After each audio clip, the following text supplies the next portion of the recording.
Oh, hello! Welcome to the character law offices of Gustafson and Gustafson. Here we attempt to get to the very heart of the matter of the games we love by examining the character of the game. Through creation and mechanics, we can discover the merits and perhaps a few flaws of the games we love. So, thank you for joining us, and I hope you enjoy this Character Witness.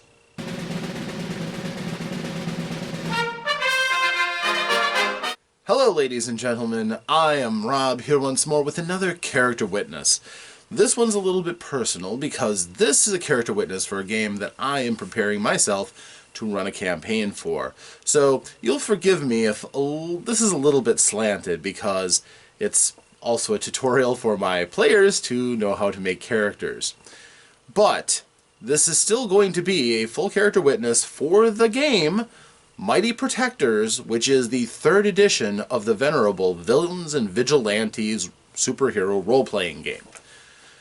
Now, Villains and Vigilantes was created way back in the day by Jeff D. and Jack Herman, who are, they basically created the first superhero role-playing game, or if not the first that had ever been created, certainly one of the first.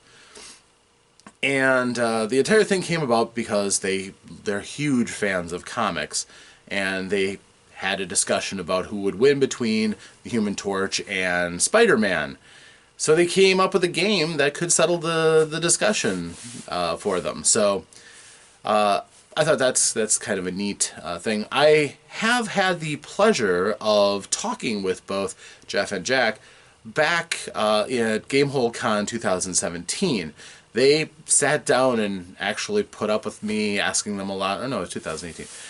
Asking them a lot of questions. I was not intimately aware of all of the different contributions through role-playing games that Jeff D. had made, but the man has his hands in so many different game systems that to go over all of his accomplishments in role-playing games would take a very long time. He's an expert illustrator. All the art in this book is his, and it's excellent superhero fare. I've seen him do, up to fine comic art to just line comic art. He can do it all. On top of that, he's a wonderful guy to talk to, and very personable. Does not come off as, this elitist snob who is gaming royalty, despite the fact he could possibly make that claim. But Villains and Vigilantes was a game that a lot of people grew up loving. There are several giants in the superhero game pantheon. Villains Vigilantes definitely stands out as one of them. With a huge online presence, many groups that really love the game and have expanded out and expanded out. One of the key traits of Villains and Vigilantes is, like Marvel or DC, they've created their own pantheon, their own world, and the game is rather rich with details from that. If I showed you the game book, about a third of it just talks about a world that you can put your characters in that isn't just the Marvel universe or the DC universe. It gives you an option with a lot of new characters that you can bring to the table and a realized world that makes sense for superheroes to have been a part of it for ages.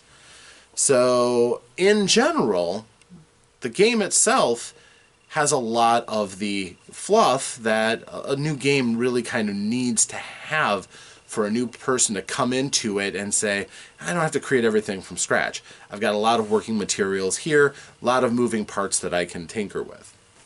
One of the strengths that Villains and Vigilantes 3 has, however, is that it is a relatively simple superhero game system, and that's kind of tough to do.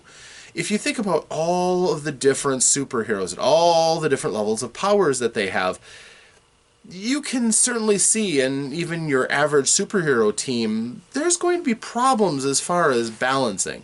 A threat, for example, to the X-Men that Colossus can take on, well, perhaps, Shadowcat would have a harder time with. Or something that Cyclops can blast, if it gets up close to him, he can be in a lot of trouble if it's something serious. Also, threats that can challenge an entire group usually has to be something, very, very substantial, and the risk that it could take out a weaker member just like that is, well, almost always present. So it's difficult to balance these kind of games.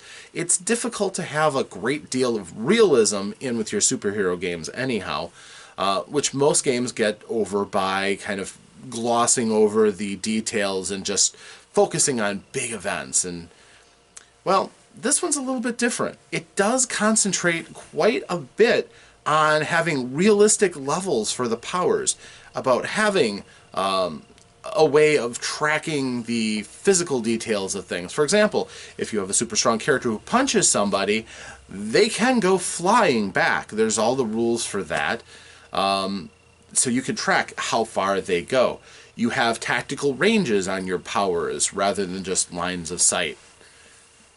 There is enough in there to satisfy a person who really does love little crunchy bits of details and all of the stats for all their powers and everything. Or you can blow it up and, have a detail light game that's just about sending people flying and superpowers blaring all over the battlefield. So what we are doing here is we are going to go over creating characters for a standard superhero group. That is, they're above street level, so we're talking, more powerful than, say, the Punisher, or Iron Fist would be on the high end of this. But at the same time, we are talking about somebody considerably less than Avengers level, with Thunder Gods and battlesuit fighters that can take on entire armies. Each of the characters is going to have about 4 powers. And those powers are going to be considerably better than a normal person can do, but it's not going to make them invincible. So that is a Game Master decision.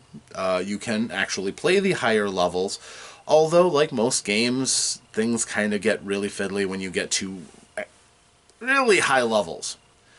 But after playing for a little while, your character in the standard superhero level can start taking on challenges in the heroic level. It is a point-buy system, so increasing your abilities as you go just costs the character points that you're rewarded for successful adventures. So, without too much further ado, I'm ready to introduce you to my character witness. Alright, here we have the default character sheet as downloaded from the website for Monkey House Games, the publishing company. And as you can see, it's a fairly standard character sheet. Room for all of your abilities and powers, your statistics, what you can carry, all of your vital stats, a little place for your picture of your character.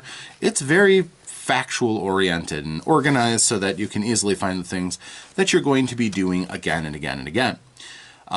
Interestingly enough, despite the fact that they have a world-class artist with Jeff, this is pretty bare bones as far as it's an efficient sheet, but it's not a lovely sheet. But well, so be it. I prefer to have a useful sheet that is plain as opposed to one that is, very floral but very difficult to follow. Okay. So the very first thing, the absolute most important thing about making a character Mighty Protectors is finding out from your Game Master the power level of the game. Why is that important? Because it drives pretty much all of your numbers and everything else that you're going to do. In this case, as I said, I'm having a standard level of play.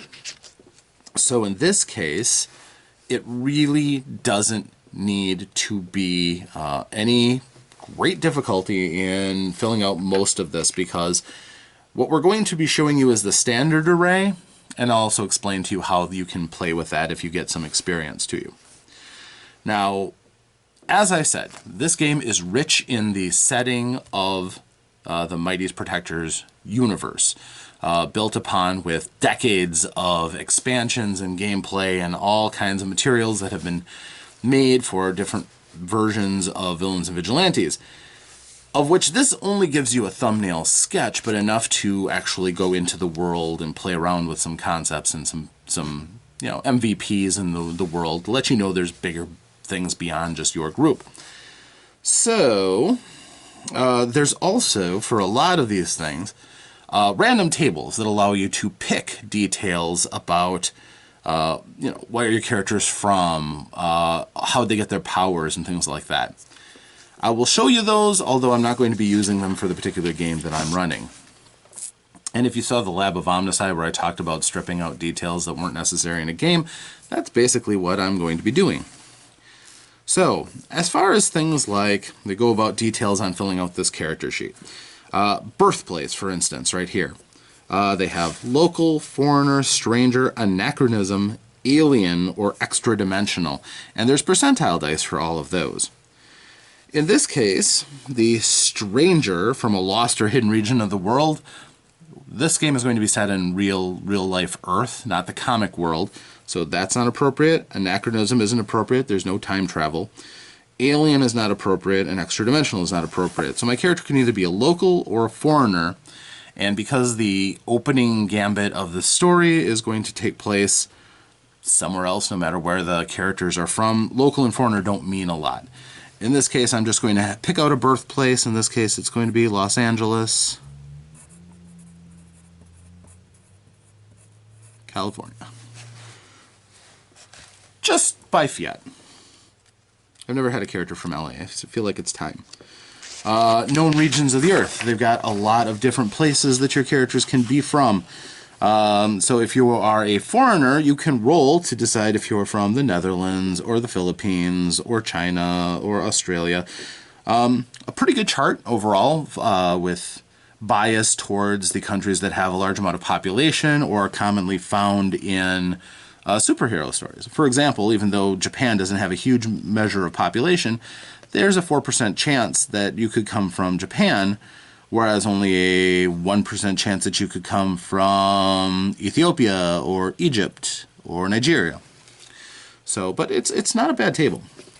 I'm just not using it. Also, the lost regions of Earth, if your character comes from one of those, they've got, again, in their universe, places like Subterranea, Lemuria, Atlantis. That's all common superhero fare, and yeah, your character can come from those. Different time periods of Earth. If you want to play a superpowered caveman, you could.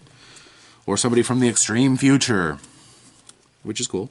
Other worlds, again, that is part of the universe of the Villains and Vigilantes. All the different worlds that you can visit in their universe. The Synax Empire, the Spherical Confederation. Some of them are undoubtedly opposition to Earth's forces. Some of them are allies. It's a complex web, and I'm not going to claim to be a master of the Villains and Vigilantes universe. And so, as a result, perhaps as a result, I should say, we're not using that. Because my world, everybody is going to be from Earth and a normal person for my premise. As far as other dimensions go, yeah, there's a bunch of other dimensions. The mystical realm, the abomination realm, a fictional world you can come from. If belief in a world is so strong, it can actually cause Gandalf the Grey to come popping into our world. It all can be covered here quite easily. Basically, this is a system that doesn't say no to just about anything, because superheroes. Different species. You can be a cybernetic creature. You could be a darkling, a Farashi, monsters. But again, we're not going to do that. There are definitely some interesting races that you could be, some species other than human. Saurids and silicoids, and but again, everyone's a human in my game. So, but this all allows you to roll, and each of these different species has different powers starting out, as you might expect from somebody who comes from a completely different world, from which the rules don't necessarily apply from our world. All of those powers and abilities cost you character points. Many of them have built-in disadvantages that give you back character points or pay for the powers that you get. So, while it's true that some races start out more powerful than a human, the balancing of the system allows you to still fight side by side with them. Culture, well, LA culture. So, You could put in whatever culture you feel like. I could have surfer culture if I wanted to, but I think what they're mostly talking about is, modern culture. You understand things like the internet, airplanes, texting, how to use a smartphone, things like that. Age, they allow you to pick your age, or you can determine it randomly by rolling 2d10 and adding 10 to it. So if I took two 10-sided dice and I rolled, and I got a 7 and a 5, that's 12, and I add 10, 22 is fine with me. We can roll randomly for that. Gender. Now this game is woke. It's got all of your gender, well, it's got a lot of the gender options. There's so many I can't keep track of. As far as your physical gender identity, man, woman, or non-binary, but then your expression is there, your same as your gender identity, differed from gender identity, androgynous, or gender neutral. Then you have your biological sex, and then your sexual attraction. So it's got the whole thing going along there. I'm just going to be male. That's fine. I'm not opposed to playing characters of different expressions and everything, and I have no problems with them being in my games. As a matter of fact, the characters will meet people who are not straight, who are not binary, and so on. But when I play, generally, I feel more comfortable if I'm already tackling the difficulties of playing a character with powers and abilities far beyond what I have, without worrying about who they're attracted to being far different from mine too. Not that I haven't played, gay characters before. I have once or twice, and it was fine. But in this, I'm just going to make this character by, again, my choice. Basic characteristics. You have your strength, and that's over here. Strength, endurance, agility, intelligence, and cool. Cool is a combination of your wisdom, your willpower, and your charisma, how well you project yourself and your personality.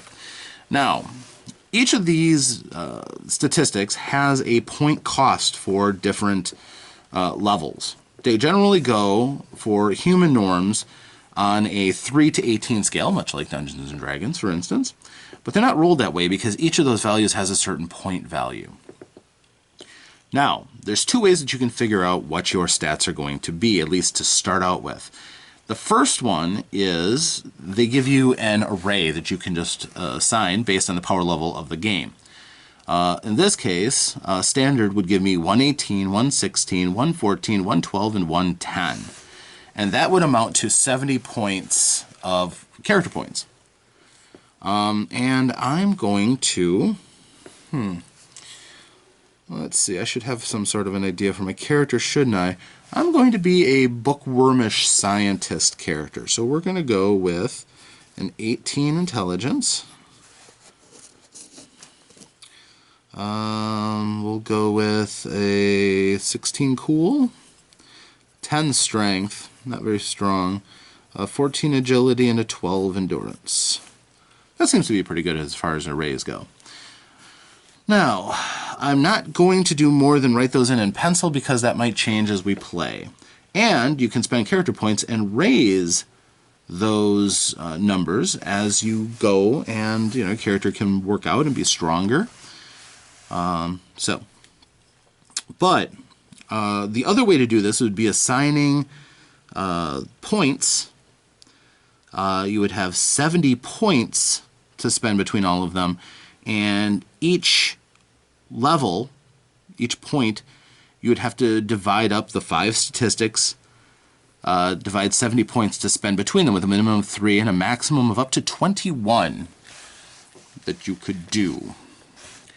So I could make my scientist very, very brainy at a 21 and have a strength that's considerably lower if I was going to do this. The average array, though, gives everybody a pretty level playing field when it comes to having something that you're really, really good at, something that you're only average at, nothing that you're cripplingly poor at. Okay, there is a chart here with all the information for the different levels of the abilities, but as I said, I'm going to wait to assign all of that until I have gotten all my other fun stuff for my character. So, in this case, 2, age mass,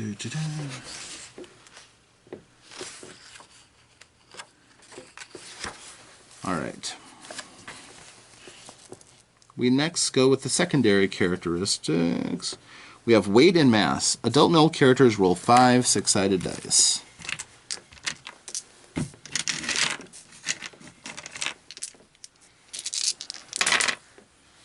5, 8, 9, 10, 11, and one more. 14. Adult female characters roll 5d4. Multiply the result by 10. 150 to find my weight. Okay, 150. For teenage characters, subtract 1 or 2 dice. Nope. For heroically large characters, add 1 or 2 dice. Nope. So that would basically put me 150 pounds for a male, 150, somewhere in the band between teen male and adult male. So I have a slight build for an adult male. So to find your mass roll, divide the weight by 2 and find the closest match on the carrying capacity column on the table. Read across to the hand-to-hand damage. Okay, so if I divide by 2, I have 75 for my mass. See, this is where the game gets a little bit fiddly. So I look across to find out how much I could carry. So the closest is 60 pounds. And going across to damage would be D4. So I have a D4 mass. The mass is actually something that you roll against to see how far you get slammed or knocked around. My character being fairly slight, it's easy to push him around or send him flying with a good wallop. So that is something that the game has, its own statistic just for that. That's something that's not liable to change very much unless I get some sort of power that does that. Okay, background. You roll 3 backgrounds. Oop, where's my dummy die? Okay, well, okay. We'll say the blue one will be the tens digit. 71. Religion, mysticism. Religion, okay. 62. Agriculture. Okay. And 100. Hunting and survival.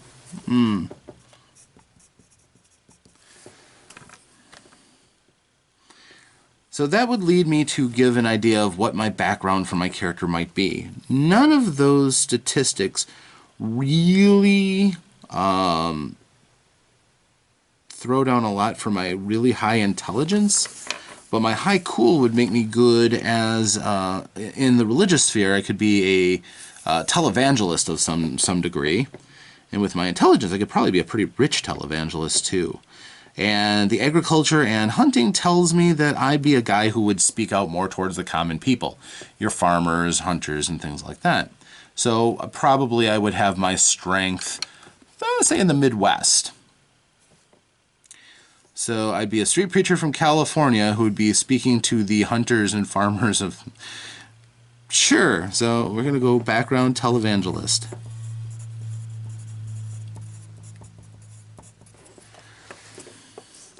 So, why is this important? Because there's a couple of different roles in the game. You have your combat roles, of course, but then you also have roles for tasks, things that you want to do. In this case, mine would be trying to persuade people to do things, especially getting a bonus if I'm persuading people who are in more rural areas rather than trades and business and the white collar people. I'm a preacher to the common folk who send in their dollars to support my ministry. All right, I did not have that idea coming in, and sometimes one of the advantages to all of these tables and charts is that you can get some really interesting options. So, motivation. Normally, superheroes have a core motivation that they kind of cling to keep them going. In my game, the characters are going to kind of have superpowers thrust on them, and there'll be normal people developing rather than superheroic tropes, so I'm actually going to skip that part. But superheroes and supervillains both have tables for fun things like insanity and anarchy and being a mercenary for villains, and things like for hire, self-defense, thrill seeker, or utopian, wanting to build a better world.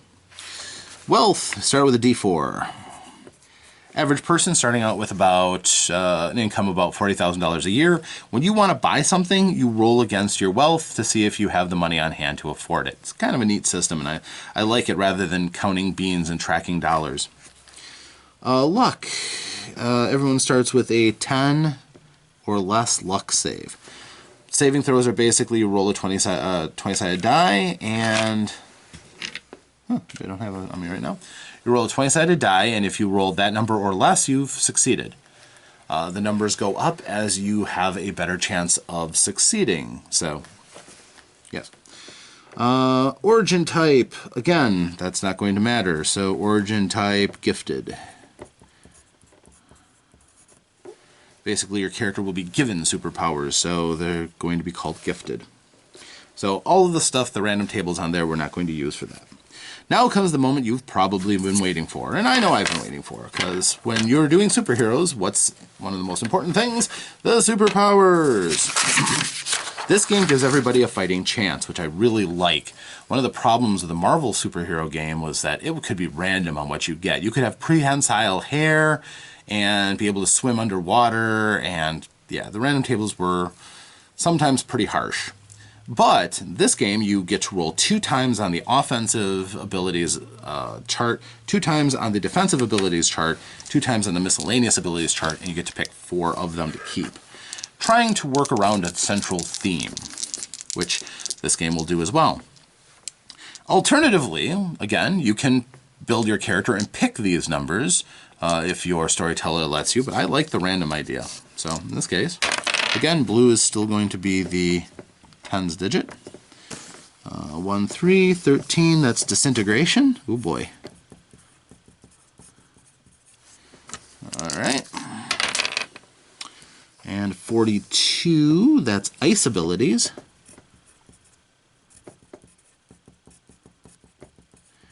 That's kind of a tough bridge to cross, so I might only pick one of those. 17 for defensive, that's astral projection.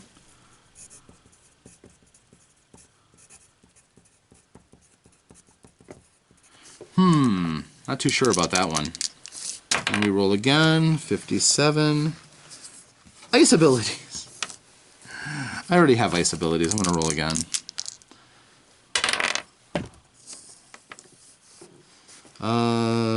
So that's astral projection. Again, 58. Invisibility. Now, the reason why ice abilities are on both is because if you've ever followed superheroes with ice-based powers, ice can be used both ways. You can protect yourself with shields, or you can form an ice armor around your body.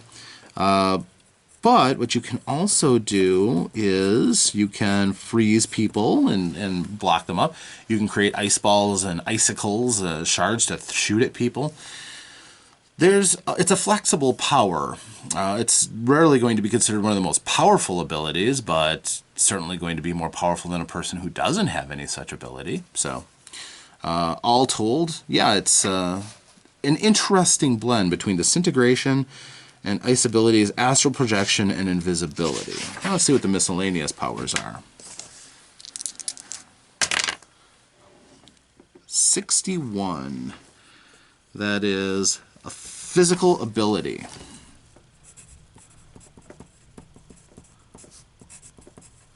We'll have to look that one up. But it's certainly interesting. Maybe that's like the prehensile hair, so your hair can be used as a weapon. or to grab things. 26 is Flight. Flight's a popular one. Alright, so we have 6 powers here. Because of the power level, the default amount of character points in the powers that I choose will be 20 points, which will be quite strong, but not world-beating strong. So, also while we're here, I also have to roll for 2 weaknesses. 66 is Reduced Endurance. Ouch.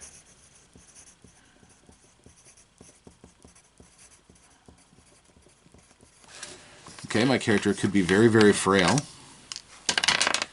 And 97, Vulnerability.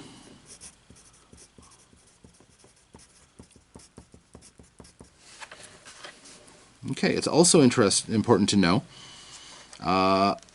that our ability cap, because we're at 150, we're 150 point characters, the highest I can raise a power to is 30. And the highest that I could raise anything to do damage, I can do no more than 15 points of damage. I'm just clearly in that class. So, all right.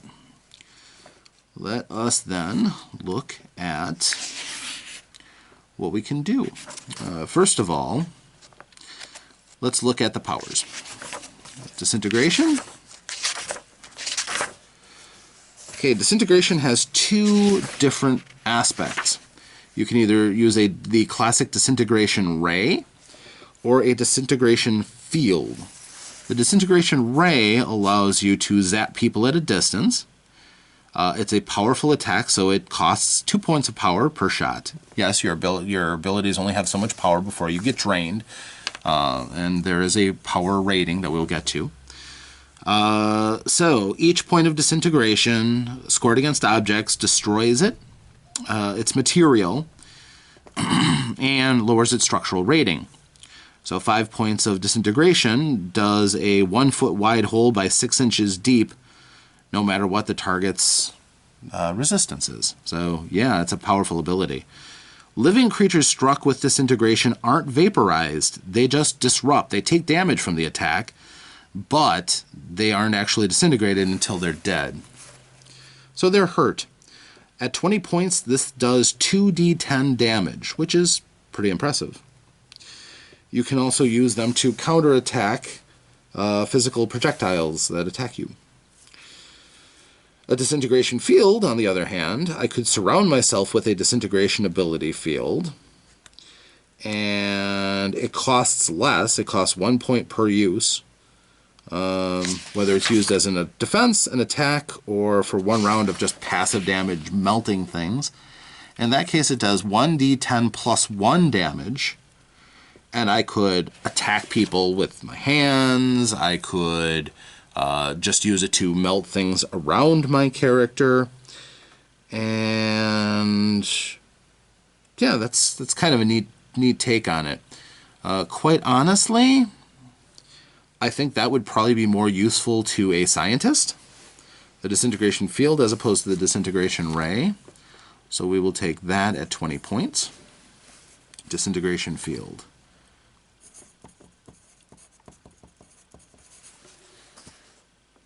Okay. Ice abilities. So ice abilities are going to cover most of what you may have ever seen in comics or cartoons involving characters like Iceman from the X-Men. It is all about either protecting yourself with ice armor or sending out blasts of ice. Ice blasts are snare attacks. They try to bind up opponents. And they encircle the target in ice, immobilizing them, but leaving their limbs free, unless you actually bind up their limbs. They have to escape as if you were grappling them, and ice blasts don't cause knockback.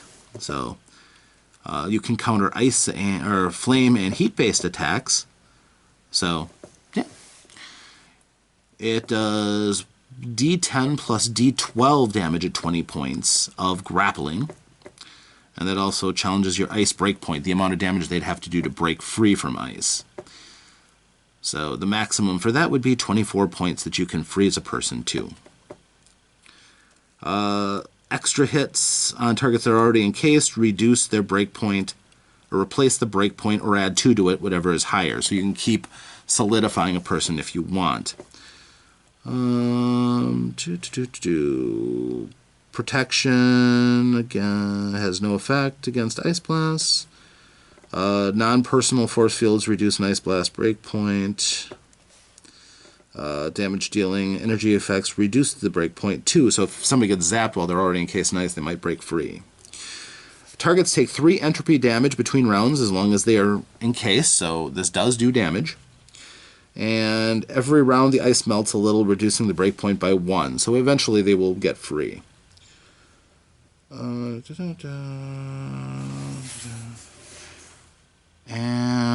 Ice Blast modifier, colder ice. This would add +1 to the damage inflicted by the ice per round at a cost adjustment, so it would cost me more character points. The maximum bonus is +10 damage. Ouch. But that would be a temperature of absolute 0. Wow. And then Ice Shaping is actually another ability that you can get, and that would make you create large masses of ice of various shapes. This would be the thing that will allow you to make ice ramps or ice sculptures and things like that, certainly. But, yeah. That is an interesting ability, but we're going to pass on that for the moment. Astral Projection, I really don't think my character is going to be taking. I don't know how much I want to deal with Astral. But this allows a character's essence to leave the body. It gives them a non-corporeal form, and you must leave your physical body behind. They can only become corporeal again by re-entering the body. The physical body and the astral body have the same hits and power. They have the same abilities. The character can't bring anything else with them when they're astral. They are also invisible to normal light and audible sounds. The astral character may become visible and audible at will. They may only speak when they're visible.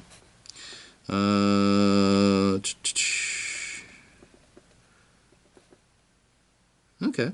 So you can be there in form, but you have to choose to be, and you can then become invisible. So it kind of has invisibility built into it too. The character's body falls into a coma and hovers at the brink of death when they're unconscious. The astral form fails to return within a month. The body dies. If the body attacks while the astral form is away, it's treated as unconscious and immobile. Okay, so failing to sleep and releasing the astral body takes falling to sleep and releasing the astral body takes a minute, but it takes 1 foot of movement to re-enter the physical body at the end of any astral journey. That's interesting. And you have flight while you're astral. At 20 points, you can travel at 87 miles per hour. So I would be non-corporeal, special ability, still be able to use my disintegration field, and yeah, okay, we'll take that. Check. So I can disintegrate, create a disintegrating field, and I can be astral, so I'm intangible. So, also though, as in a lot of these abilities that kind of overlap, I then would have to look at non-corporealness to see what that does for me. Don't need to eat, breathe, immune to gas attacks, able to walk along surface tension of solid objects, can pass through physical matter as if it weren't there. Force fields do contain them. They may turn other things they're carrying non-corporeal when they shift. Those things become solid again when they're released. Okay. So my character will basically spend his time unconscious, traveling along with the group in astral form. That sounds actually pretty good for a scientist who doesn't want to personally expose himself to danger. So yeah, we're going to do that. So disintegration field, astral projection, kind of cooled on the ice abilities right now, and invisibility is kind of superfluous if I can already go astral. Now we look at physical abilities. Ambidexterity, extra limbs, inertia, Prehensile feet. Protected brain. Super leap. Super lungs. Super stomach. Wall crawling. Okay, those are all different abilities from physical abilities, and I have 20 points to put into that. Well, ambidexterity seems to make sense. That costs 2.5 character points. That leaves me with 17.5 character points. Extra limbs, nah, it doesn't make sense. Inertia, this ability adds +1 to mass rolls versus knockback, and may be taken any number of times. So along with being able to disintegrate things, I can resist knockback. We'll take, let's see, if I take 5 levels of that, that'll be 15 points. 5 levels of inertia. That also sounds like something that a scientist would be really, really interested in. Prehensile feet, no. Protected brain? You're immune to cold shots to the head. Most of the time I'm going to be astrally projecting, so I don't care. Super leap. Well, if I can control inertia already, I could leap twice as far with super leap. Super stomach, I can eat or drink solid matter. Just devour things. I can only disintegrate them, so that's not important. Wall crawling. Well, if I can control inertia, this would be my physical form, being able to do this stuff. I think we'll go with super leap.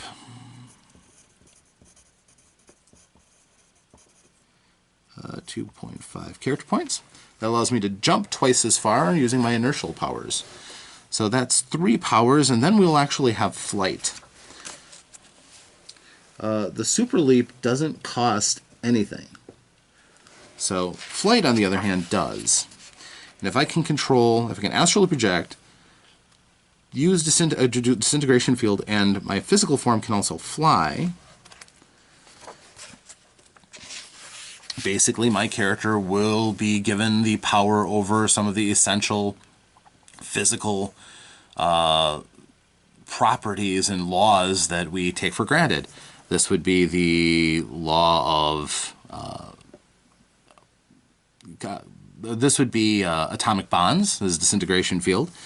The physical abilities would be the law of inertia, and jumping, yeah, that flies in with the inertia. The same thing with flight, over the power of gravity. So flight, they have, for 20 points, I could go with the movement rate of 16, which is 87 miles per hour, or Mach 0.11. No, that's not right. 16 spaces, or 256 miles per hour. I think that sounds right. You multiply their speeds up to 2 once per turn, but they have to accelerate as they go. So flight works at a quarter speed underwater. There is a cost of 1 per hour for long duration flight. Okay. Doesn't say what it is in short range. There are modifiers of amphibious. There's a penalty of using wings, which means you won't be able to fly in a vacuum. Gliding. Hyperflight. Means you can fly faster than the speed of light in the vacuum of space. That's fun.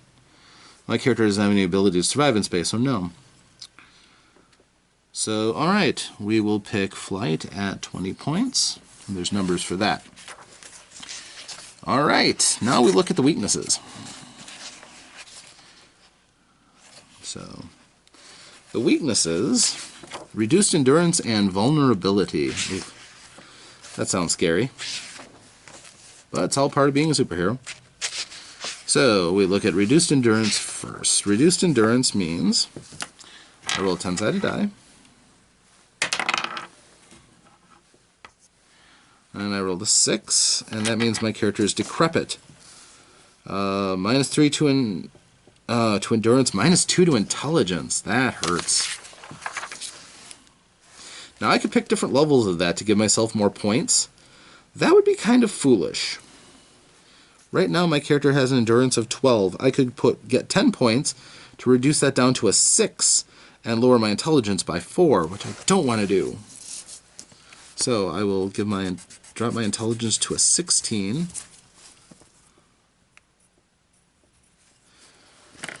And I will lower my endurance down to a 9. My character is frail. And that slows him down in the lab too, apparently. So, alright. That gives me 5 more building points, however. And now we looked at vulnerability. This character is more easily harmed by certain damage types than usual. The target's defense against a certain damage type is reduced. This is worth -5 points per -2 defense against the specified damage type. If only a specific damage from it is attracted to the character, for example electrical energy, then the weakness is only worth 0.25 per -2 defense. So, for instance, my character tends to... that would be to attract a damage type. I could also be vulnerable to a particular damage type.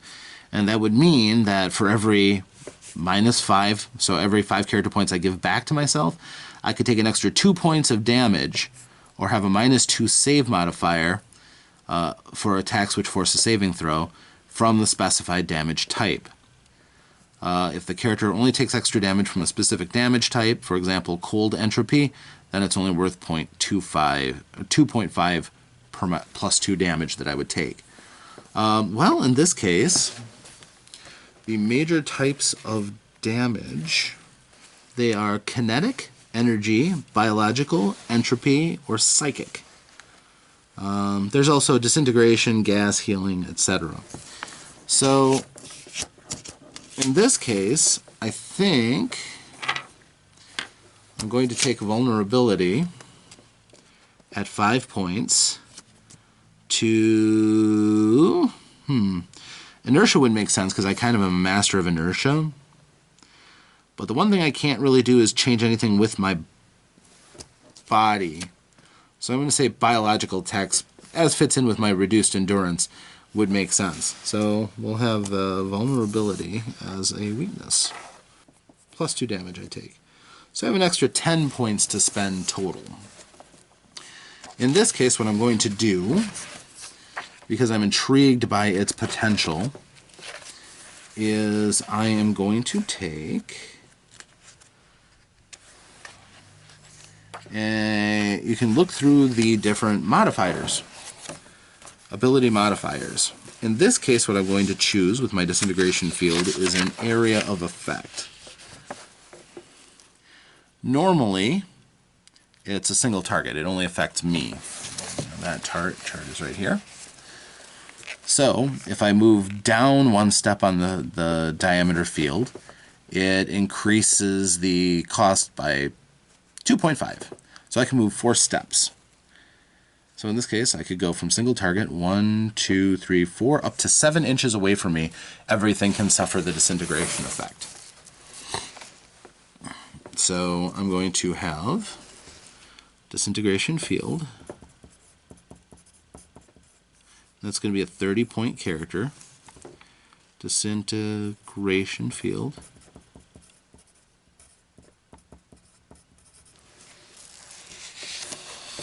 Okay, that is the major change that I am making to my ability using the points I gained from my weaknesses. So I'm going to fill this all out, and you can come back as soon as I am done. So I'll spare you the details of me writing everything out. Alright, here we have the finished character, at least as far as we're ready to go into the game. We have a name, Devin Colquitt. Just a random name after a football player, kicker, Colquitt. Just something that came up off the top of my head. There's no superhero identity versus true identity at this time. That is his same identity, unless he later comes up with another name. Side, again, we don't have good guys versus bad guys in this particular story, but it would be on the law side or villain side. Birthplace, got that. Human, modern culture, age 22, male, weight 150 pounds, mass D4. So, but more on that later. Put an asterisk there. Background is televangelist, rural. Story is he's a Cali kid who's turned Midwest evangelist for profit. He's very charismatic, and he has managed to kind of light the Midwest on fire with, well, not very well because his wealth is still only a D4, but he has managed to get himself a little notoriety. His motivation is greed. He wants money. His origin type is gifted. We'll get into that. His luck is 10 or less, which is standard. That hasn't changed. Looking into his abilities, he has 8 inventing points, which you can use for making gadgets for yourself. So that's good. It's factored off of his high intelligence. He can generate a disintegration field. He has increased the area of effect out to 7 inches for 30 points, which means that that's about a 35-foot area that he is constantly disintegrating things, everything within it. It is a D10 plus 1 damage, so anything within his area is going to take that damage, and it affects everything. Vehicles, cars, trees. It's not something he's going to use lightly, but if he absolutely has to ruin something, he can get into a car and just vaporize it over time. It's not a great deal of damage because the field doesn't generate a lot. It's relatively cheap. It only costs 1 power point to activate it, and yeah, it can hurt a lot of people at once.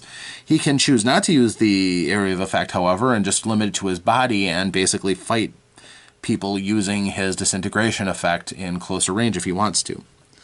This is generally going to make him fairly unpopular to fight because disintegration has very few defenses. So you're just going to feel worse and worse and worse while you're near this guy. He can astrally project, which is how he is going to generally deal with his day-to-day. But when he astral projects, he is non-corporeal, although he can stand on things and enjoy surface tensions of stuff. So he can walk on water and things like that, which also may help his evangelism. He can become invisible and inaudible because he's just a projection. So he can eavesdrop on people. He can walk through walls. He kind of be an interesting character. He can be screened out by force fields, however. He can fly up to 87 miles per hour, up to a max speed of 256 inches across the board, if he wants to. Also, in his true form, in his physical form, he can still fly at the same speed, with an acceleration of up to 16 inches, and then the next round he would double that out to 32, and then yeah, he can keep going faster and faster up to a top speed of 256 inches, or 87 miles per hour. When he's in his physical body, of course, he's not incorporeal or anything. When he is in his astral form, though, he can still use his disintegration field, so he would be a scary person to have as a terrorist, because technically he could fly into just about anywhere and start just destroying things. That would make for a very frightening villain. I'm not really intending him to be that, but he could very easily be a villain for my group. But he can fly when he's not astrally projecting as well. That kind of makes that a little bit redundant, but it does make him hard to pin down. If he has to go back into his body, he can still get away at a pretty quick speed. He is ambidextrous because of his physical gifts. His inertia allows him to knock 5 or add 5 to his mass roll when resisting knockback. So if he doesn't want to go flying, he doesn't have to go flying as far.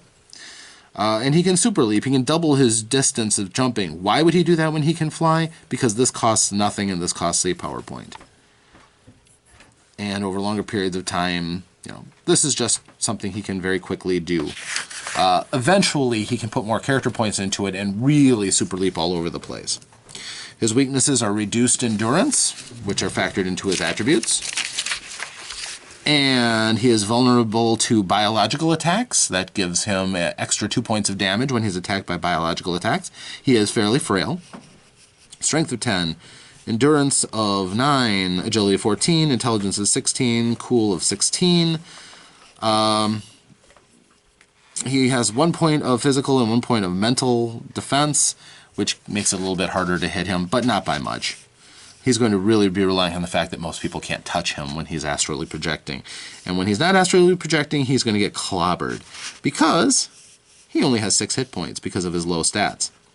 His initiative is a d6 because he's got a decent agility. His movement is 11. He can move 11 inches on the ground in a fight. He's got 49 power points, so he can do the disintegration field for quite a while. And that is the character as it stands. Now, his attacks right now, all he has is the disintegration field, which is a potent attack. And he can punch somebody for d4 damage. Down the road, he could get guns or other gadgets that can give him bonuses to hit, to damage, different damage types. Knockback is a factor for many of these weapons. He doesn't have any static defenses. So he will probably, if he has to go out into the field and not be astrally projecting, he may want to get some sort of body armor that can protect him against kinetic energy, biological entropy, or psychic damages. But right now he doesn't have any of that. So he is, fairly vulnerable if you don't take into account that most of the time you're ever dealing with this character, you will not actually be dealing with him. You'll be dealing with his astral projection, because why would he expose himself to danger? He's going to try to find himself a nice, safe, anonymous place where he can just pop in and go unconscious for a few hours, go adventuring, do his daring do, assist his allies if he works with other people, or honestly, with this character, he would be a absolutely terrible person to have as an enemy, considering that he can walk through walls invisibly, look at whatever he wants to, and then if he feels like it, he can just crank out his ray and just start causing your foundations of your building to disintegrate, or he could assassinate somebody just by invisibly popping up and entropy feeling them to death. It could be a terrifying villain with just these basic powers at 150 points. On the other hand, the heroes will probably have energy effects that will attempt to, that could thwart him. They might have force fields they could hedge him in with or repel him with. So, a team could take on a character like this. But as far as somebody in that universe, he's a complete character and ready to go. So that is this character witness. Back to me. So, here we have a character. Pretty good one, too. This character could be a lot of fun. And what did we learn?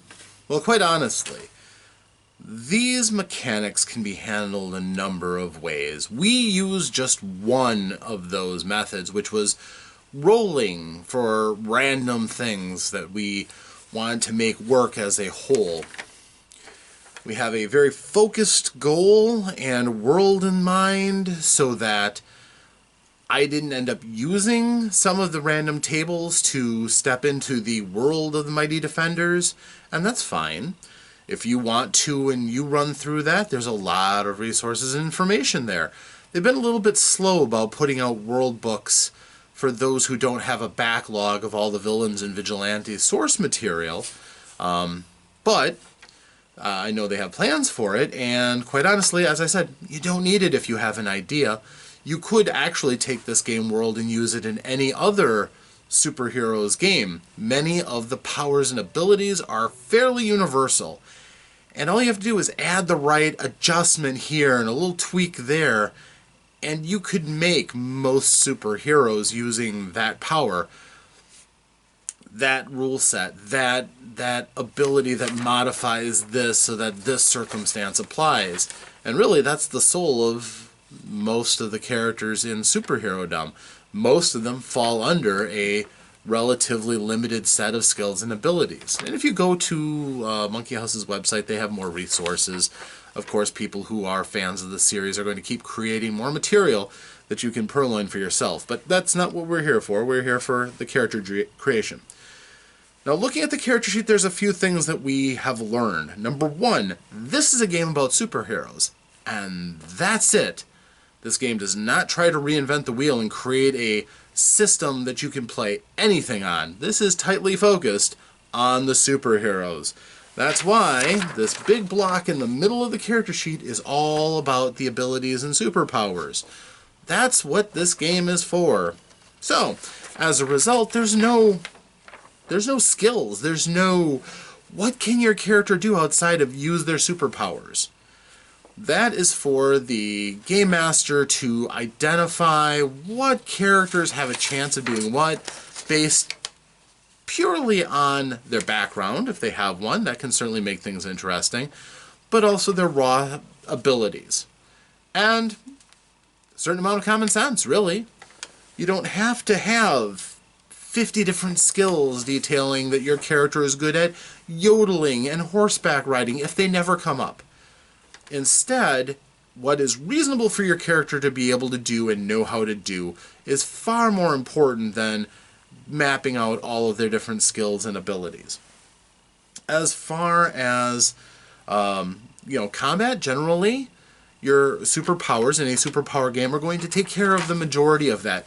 They do have some sections here that you can add other weapons. Even your psychic who can project force bolts from her mind, if she doesn't feel like wearing herself out using her power, she can pull out a Ruger and start shooting. There's a space here for that. I like how things are based on dice rolls, because I like dice. So everything is a die roll. Your wealth is a die roll. You don't keep track of how much money you have. You have a wealth total. You make a huge amount of money, your wealth promotes. It can go from a D4 to, say, a D6, or a D8, or a D10. That's all perfectly fair. Your initiative, it varies. It's not just roll and add something.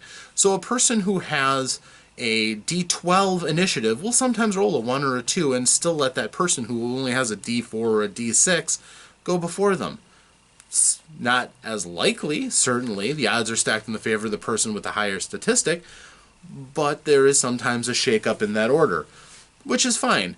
There's a certain elegance to just planting people in order of their dexterity, agility, what have you, but in this case, it leads to wild and frenetic dice rolling that winner take all, going first in the fight. The weaknesses are useful for fleshing out the characters. It is possible to get really kind of lame weaknesses that don't change a whole lot about your character. Most people, though, when you're faced with a weakness, will generally tend to minimize it. For instance, reduced endurance is kind of crippling. If I took a bigger form of reduced endurance and got more character points, my character really would start out in a bit of a hole. As far as vulnerability goes, could be devastating, might not matter very much. If you think that most superhero fights don't end in death, then it could just mean that whoever gets your number and figures out what you're vulnerable to could knock you out relatively easily. But at the same time, it's probably not going to lead to your character's demise. Heroes just don't die that often in superhero stories. So you could jack that up and, run the risk that in any fight somebody could whip out. For example, my character has a vulnerability to bio attacks. So attacks that attack their biology. If somebody whips out a spray bottle full of chlorine or bleach and sprays him in the face, he's going to take damage from that because that's his vulnerability that he's got. So that is a risk. Maybe not a huge one and not a huge liability, because anybody getting a face full of bleach is going to not have a good day of it. But, relatively minor. How well do things balance out? Well, it kind of gets around the possibility of having one person with a world-blasting attack next to a person who's got a bunch of trivial powers, like you could get in Marvel superheroes, but instead everybody gets a shot at offensive abilities, defensive abilities, and a couple of miscellaneous abilities to make things interesting. I think that's a brilliant move. I really do like it. And if somebody becomes enamored of, say, both of their offensive abilities, then let them have it. They can have two and then one defensive and one miscellaneous. Or if, for whatever reason, you choose not to have any of the miscellaneous and just go for offense and defense, you could do that. But it gives you a lot of flexibility while making sure that if everybody's spending the same PowerPoint structure, or sorry, character point structure, character should be about even. Everybody should have some means of attacking. Everybody should have some means of defending. And they do say in the rules, we strongly suggest that you keep at least one of those so that your character can defend themselves and be effective in a fight. Now, effectiveness is always relative in these kind of things, right? So my character here that I've created is not going to be good in a firefight. If people are flinging attacks around, my character's best bet for this, number one, is hope that he's in his astral form, because then he can just poof, right down to the floor. Unless the floor is, for some reason, a force field, he can go down to the floor, avoid those attacks. And then what do? Walks through the floor, comes up the other side, bam, karate chop with disintegrate field up. Do some real damage, maybe knock you out. Interestingly, you don't kill a person unless you do enough damage to finish them using the disintegrate power, and then they're just dead. Well, you could get rid of a lot of mooks and play a pretty dark hero using this disintegration field. He could go up and literally hug a person until they die. A little dark, but quite fitting for how we can think of this character being used as an NPC. The ability to fly around in astral form and be intangible and be invisible is a cool set of abilities. Combined with his disintegrator field could be very nasty. Being ambidextrous, the inertia power is kind of cute. The super leaping, if you can already fly, super leaping isn't all that useful, but it costs him it doesn't cost him anything, and he can eventually inflate that ability very cheaply so that he can jump large distances and get around that way. There could be a very useful point to doing that. But yeah, that disintegration field with a large area of effect could be very, very dangerous to a lot of people, especially since it cuts through most defenses being a non-typed attack. It's not physical, it's not kinetic, it's not biological, it's not energy, it's not entropic. It's just disintegrating, and there's not much defense to it. It's kind of scary. It doesn't do a great deal of damage, but it doesn't really need to, which is cool. But on the other hand, he goes down like a chump. He's got next to no hit points. If somebody hits him with an energy attack, he's out. He's flying back to his body. If he's in his body, it's easy to knock him out of a fight. Just good stiff blow. He's got next to no resistance. So yeah, he's that glass cannon type character, but he's got that twist. That defensive ability of being able to astral project means he's viable in almost any group because he's rarely at risk unless he gets caught and then knocked out. So, interesting. Again, if you're looking for a full and complete character with a rich detailed list of all of the different things that can be done, defined, down to all the different skills, this isn't the game for you. This is a game about telling stories about superheroes. This is not the game to completely go over every little bit of trivia your character can know. So in that, it's looking like it's going to be quite an interesting game. I especially do like that all the powers, once you've written them down, you have all of the numbers right there and can refer back to them and easily go over how much damage they do, how much knockback occurs, all of these things that make it real easy to run a superhero game. So yeah, this Character Witness is through. It's a focused game. It is a good range of flexibility. It has a lot that a character can do to differentiate themselves, one character from another. Players have access to all the classic superpowers that you can pretty much think of. And if you go randomly, you can end up with something very, very interesting that might not be what you originally thought of, because I certainly never thought of this character beforehand, but can give you something fresh and new to look at. And if you do love picking out all of those abilities, feel free. You don't have to use any randomness when you make a character in this game if you don't want to. You can just simply look at all the powers as a shopping list, figure out what the power level is, figure out how powerful all the abilities are, and just go. When you go really expert mode, you can just take that batch of character points and decide exactly what you want to do. Go crazy. Have 50 different powers, all of them at relatively low ability. And that might work in some games. So, yeah. All in all, the game itself is pretty fine. it should make running a superhero game a breeze. Certainly has more controls into it than games that are wide open like Marvel Supers, or sorry, GURP Supers, which can be a real challenge for somebody who's not ready for that kind of play. One of the things I didn't talk about was the cap system.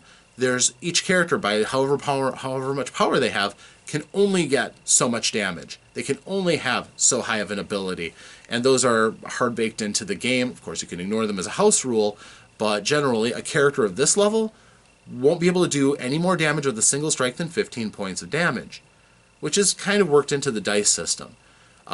So you don't have to worry that one person is going to make a huge cannon, put everything into one ability, and then be able to blow everything away. They just can't until they've developed up to the skill level to be able to do those kind of cool things. So, Mighty Protectors, Villains of Vigilantes 3. That is my character witness. Hopefully you've enjoyed it. Hopefully you've learned something, and maybe you're thinking about this game yourself. It's out in publication right now from Monkey House Games. If your local store doesn't have it, they do have a website. So that's my character witness for you. Thanks for joining me, and stay tuned. We will be having more character witnesses very, very soon. So until next time, hang in there, people, and keep rolling.